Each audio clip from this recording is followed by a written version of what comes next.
Okay. Act 5, Scene 3, the last one.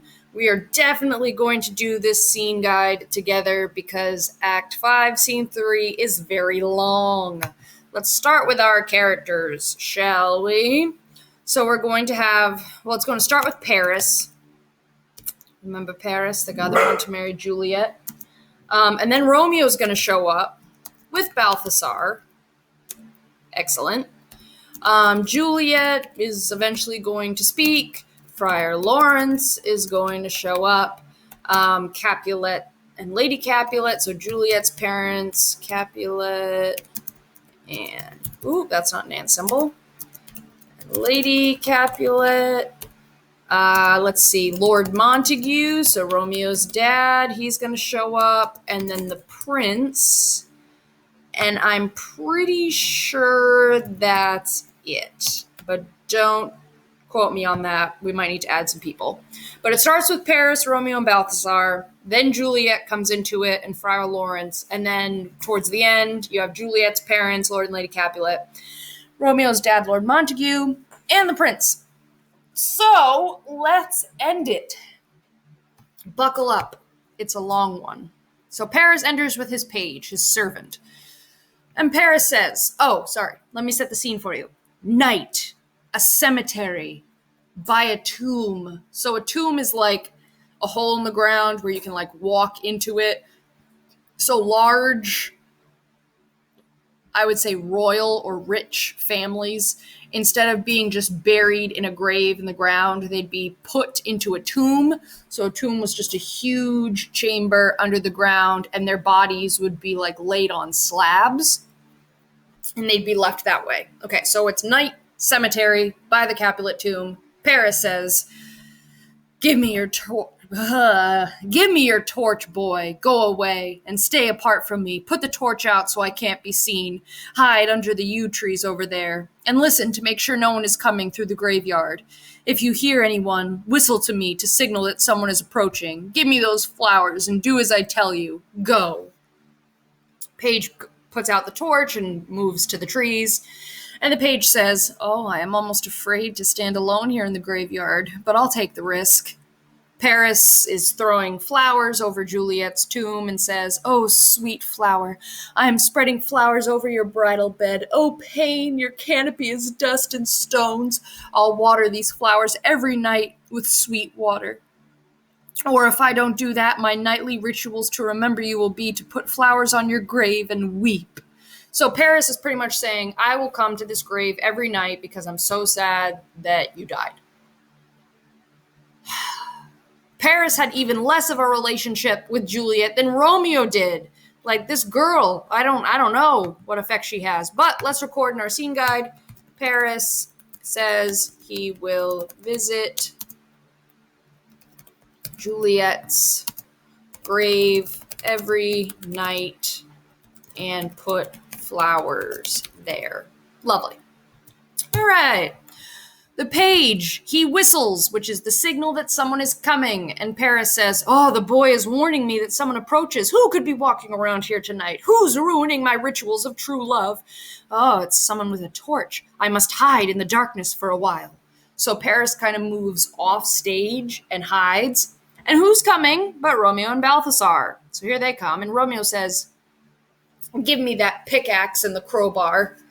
Here, take this letter. Early in the morning, deliver it to my father. Give me the light. So the letter's like a suicide note, okay? Give me the light. Swear on your life, I command you, whatever you hear or see, stay away from me, and do not interrupt me in my plan. I'm going down into this tomb of the dead, partly to behold my wife's face, but my main reason is to take a precious ring from her dead finger. I must use that ring for an important purpose. So go on your way. But if you get curious and return to spy on me, I swear I'll tear you apart limb by limb and spread your body parts around to feed the hungry animals in the graveyard. My plan is wild and savage, and I am more fierce in this endeavor than a hungry tiger or the raging sea. So pretty much, Balthasar, leave me alone. Give my suicide note to my dad, and if you try to interrupt me, I'll kill you. So Romeo threatens to kill Balthasar if he tries to interrupt him in the tomb. Also gives a suicide note to Balthasar to give to his father. Excellent. All right. And Balthasar says, I will go, sir, and I won't bother you. Well, that's the way to show me friendship. Take this. Live and be prosperous. Farewell, good fellow. And, bye, Balthasar. See you never. And Balthasar says to himself, despite what I said, I'll hide nearby. I'm frightened by the look on his face, and I have doubts about his intentions. So Balthasar isn't going to leave after all. He's going to hide in the woods. So currently, hiding in the woods are Paris' servant, Paris, and Balthasar. Balthasar apparently falls asleep. And Romeo, speaking to himself, says, Oh, you horrible mouth of death! You've eaten up the dearest creature on earth. Now I'm going to force open your rotten jaws and make you eat another body. And Romeo tries to open the tomb, but here comes Paris! And he says, Oh, it's that arrogant Montague, the one who's been banished. He's the one who murdered my love's cousin Tybalt. They think she died with grief for that cousin. This guy's come here to commit awful crimes against the dead bodies. I'll catch him! Romeo, stop your evil work, vile Montague. Can you take revenge on dead bodies? Condemned villain, I caught you. Obey and come with me. You must die. And Romeo says to Paris, I must indeed. That's why I came here. Good and noble young man, don't mess with someone who's desperate. Get away from here and leave me. Think about the ones who have died. Let them put fear in your heart. Please, young man, don't make me angry. I don't want to commit another crime. Go away. I swear I love you more than I love myself, for I've come here with weapons to use against myself. Don't stay here. Go away. Live, and from now on say a madman mercifully told you to run away. Now notice, Romeo did not say, Paris, go away, Paris leaves me alone. He says, young man. Romeo has no idea that he is talking to Paris. Romeo also has no idea about how Paris was supposed to marry Juliet. And because Romeo doesn't realize that it's Paris, he doesn't realize that Paris is also the prince's cousin. Paris says, I refuse your request. I'm arresting you as a criminal. Oh, are you going to provoke me? All right, then, let's fight, boy. They fight. Paris's servant says, Oh, Lord, they're fighting. I will go call the watch, a.k.a. the police. The page leaves, and Paris falls. Oh, I've been killed. If you are merciful, open the tomb and lay me next to Juliet. And Paris dies. Romeo has killed Paris. Back to the scene guide. Paris tries to stop Romeo from entering the tomb. They fight. Romeo kills Paris, who is the prince's cousin. Because remember, in terms of families, you have the Montagues, which Romeo is a part of, and also Benvolio. Benvolio's not going to be seen again. He just kind of falls off the face of the earth.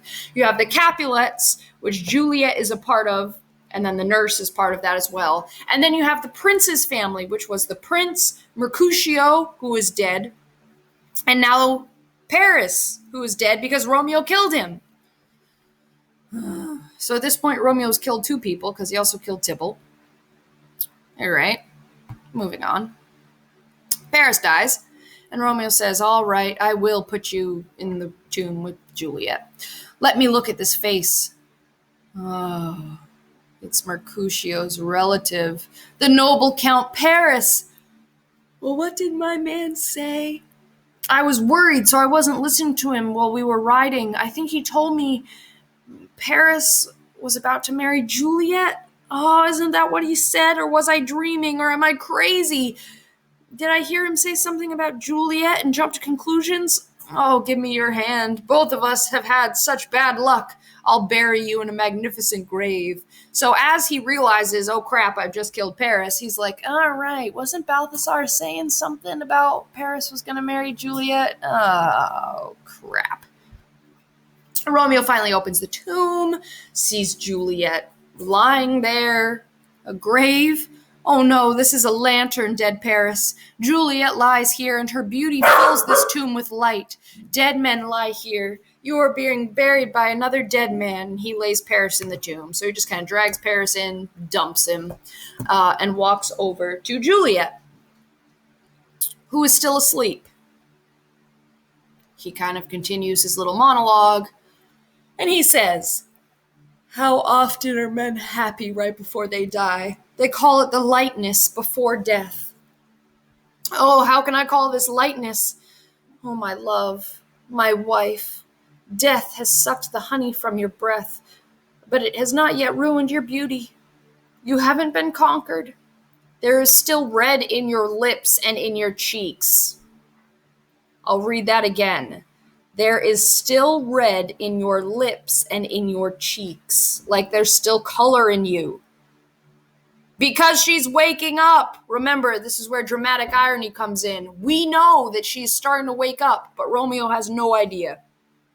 He continues, "Death has not yet turned them pale. Tybalt, are you lying there in your bloody death shroud? Oh, what better favor can I do for you than to kill the man who killed you with the same hand that made you die young? Forgive me, cousin. Oh, dear Juliet, why are you still so beautiful? Should I believe that death is in love with you, and that the awful monster keeps you here to be his mistress? I don't like that idea, so I'll stay with you, and I will never leave this tomb. Here I'll remain, with worms that are your chambermaids. Oh, I'll rest here forever. I'll forget about all the bad luck that has troubled me. Eyes, look out for the last time. Arms, make your last embrace. And lips, you are the doors of breath. Seal with a righteous kiss the deal I have made with death forever." And Romeo kisses Juliet, takes out the poison. "Oh, come, bitter poison. Come, unsavory guide, you desperate pilot. Let's crash this sea-weary ship into the rocks. Here's to my love." Romeo drinks the poison. Oh, that pharmacist was honest. His drugs work quickly. So I die with a kiss. And he falls down dead. All right, over to the scene guide. Romeo enters the tomb. Says Juliet doesn't really look dead. Says sorry to Tybalt. Kisses Juliet one last time. Drinks the poison and dies. Finally, Romeo is dead.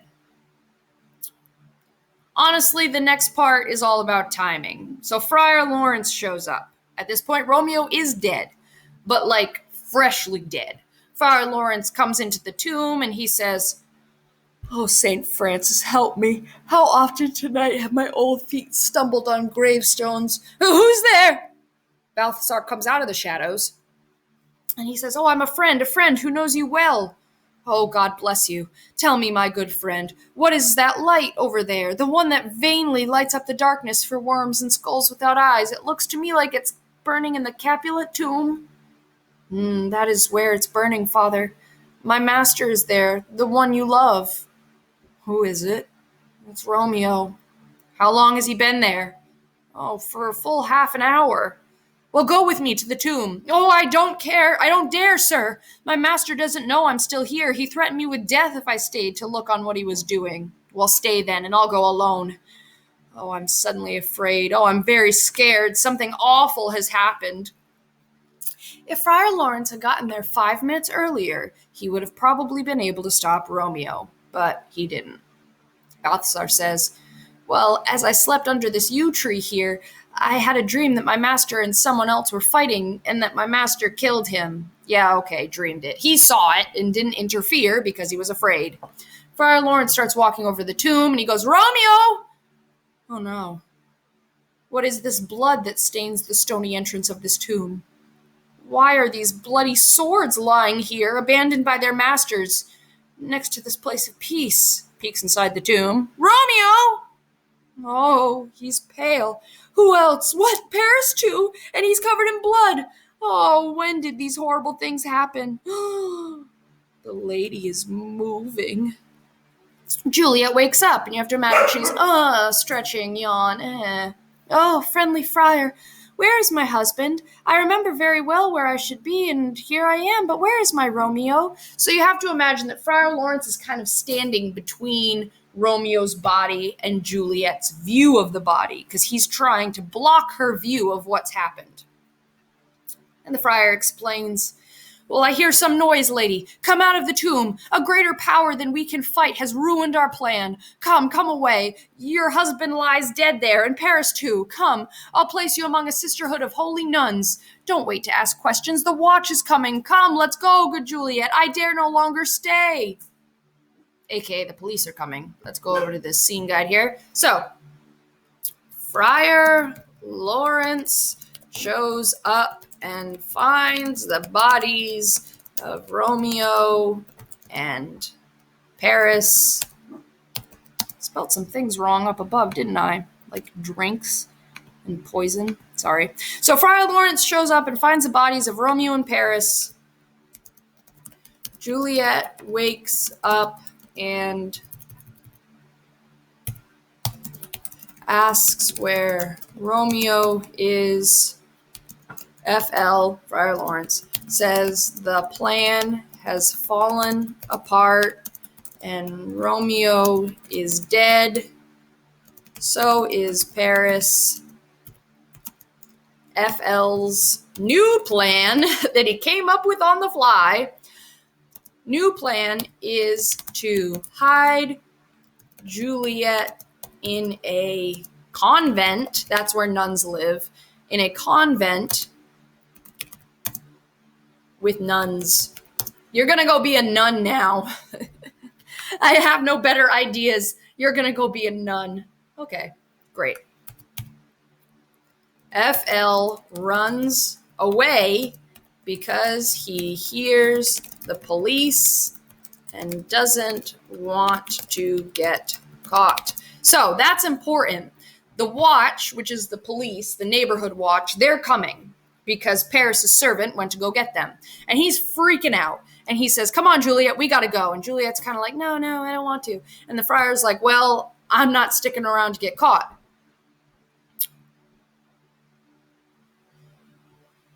Juliet says, go then, get out of here. I'm not going anywhere. Friar Lawrence runs. Oh, what's this here? It's a cup. Closed in my true love's hand.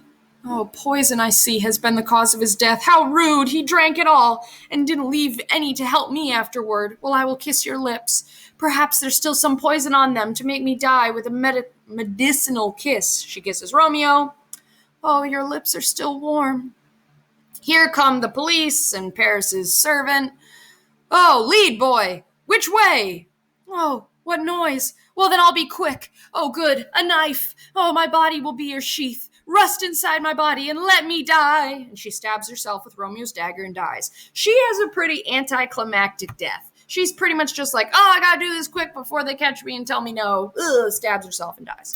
So, Juliet hears the police and doesn't want to be found. So, found alive, let's be specific. Found alive. So she takes Romeo's dagger and stabs herself. That's it. Romeo had a whole big speech. She just says, oh no, they're coming. Dead. All right, here comes the servant. And he says, oh, this is the place. There, where the torch is burning. Oh, the ground is bloody. Search the graveyard. Go, some of you. Arrest whoever you find. This is a pitiful sight. The Count is dead. Juliet is bleeding. Her body is warm. She seems to have been dead only a short time, even though she's been buried for 2 days. Go, tell the prince. Run to the Capulets. Wake up the Montagues. Have some other search. So there's a bunch of extra actors scurrying all over the place, acting like they're looking for people. Oh, we see the cause of all this pain, but we'll have to investigate to discover the whole story. So here comes one of the policemen with Balthazar. Oh, here's Romeo's man. We found him in the churchyard. We'll hold him in custody until the prince gets here. Here comes another policeman with Friar Lawrence. Oh, here is a friar who is trembling, sighing, and weeping. We took this pickaxe and shovel from him. He was walking from this side of the graveyard. Very suspicious. You hold the friar, too. Here comes the prince. Oh, what crimes happen so early in the morning that I have to wake up before the usual time. Here come the Capulets. Oh, what's the problem that they cry out so loud? Some people in the street are crying Romeo, some are crying Juliet, and some are crying Paris. They're all running in an open riot toward our tomb. So everyone is like, what the heck is going on here? And the prince says, what's this awful thing that everyone is crying about? Well, prince, here lies the Count Paris killed and Romeo dead and Juliet. She was dead before, but now she's warm and hasn't been dead for long. I'll investigate how this foul murder came about. Well, here's a friar and dead Romeo's man. They've got tools on them, tools they could use to open these tombs. Oh, heavens. Oh, wife. Look at how our daughter bleeds. That knife should be in its sheath on that Montague's back, but instead it's missheathed in my daughter's breast. Oh my, this sight of death is like a bell that warns me I'm old and will die soon. Here comes Romeo's dad, Lord Montague. Come, Montague, you're up early to see your son down early. Oh, my liege, my wife died tonight. Sadness over my son's exile stopped her breath. What further pain must I endure in my old age? Well, look and you'll see. So if you didn't just catch that, Montague says that his wife died tonight because she was so sad at Romeo's exile. Died of a broken heart. So, Capulets and Lord Montague and Prince arrive to the scene and are freaking out. And Montague says that his wife is dead of a broken heart because Romeo was exiled. All right. Get to the conclusion here. Blah, blah, blah, blah, blah. Montague says, oh, you undisciplined boy, where are your manners? It's not right for a son to push past his father on his way to the grave. So, Lord Montague, obviously upset. His wife is dead. Now he realizes his son is dead. Oh, be quiet and hold back your remarks of outrage until we clear up these questions. We want to know how it started and what really happened. And then I'll be the leader of pain, and maybe I'll lead you as far as death. In the meantime, hold on and be patient. Bring forth the men under suspicion. Friar Lawrence, he's about to spill his guts. Oh, I am the greatest, but I was able to do the least. I am under the most suspicion because I was here at the time of this awful murder, and here I stand. You can question me and punish me. I have already condemned and excused myself. Well, tell us what you know about this affair. Well, I will be brief. He says he will be brief, but as you can see, he goes on. I will be brief, because I'm not going to live long enough to tell a boring story. It's pretty boring. Romeo, who lies there dead, was the husband of that Juliet, and she who lies there dead was that Romeo's faithful wife, and I married them. Their secret wedding day was the day that Tybalt died. His untimely death caused the bridegroom to be banished from the city. Juliet was sad because Romeo was gone, not because of Tybalt's death. To cure her sadness, you arranged a marriage for her with Count Paris. She came to me, and looking wild, she asked me to devise a plan to get her out of this second marriage. She threatened to kill herself in my cell if I didn't help her, so I gave her a sleeping potion that I had mixed with special skills. It worked as planned. She seemed to everyone to be dead. So Friar Lawrence has just pretty much given you an entire recap of the play here. In the meantime, I wrote to Romeo and told him to come here on this awful night to help remove her from her temporary grave when her sleeping potion wore off. But the man who carried my letter, Friar John, he was held up by an accident. Last night he gave me the letter back, so I came here alone. At the hour when she was supposed to wake up, I came to take her out of her family's tomb, hoping to hide her in my cell until I could make contact with Romeo, but by the time I got here, just a few minutes before Juliet woke up, Paris and Romeo were already dead. She woke up, I asked her to come out of the tomb and with me and endure this tragedy with patience. But then a noise sent me running, scared from the tomb. She was too desperate to come with me, and it seems that she killed herself. I know all of this. And her nurse knows about the marriage too. If any part of this tragedy is my fault, then let my old life be sacrificed and let me suffer the most severe punishment.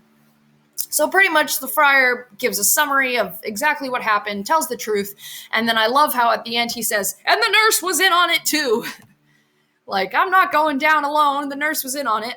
So the prince questions FL, who tells the entire story and rats out the nurse as well.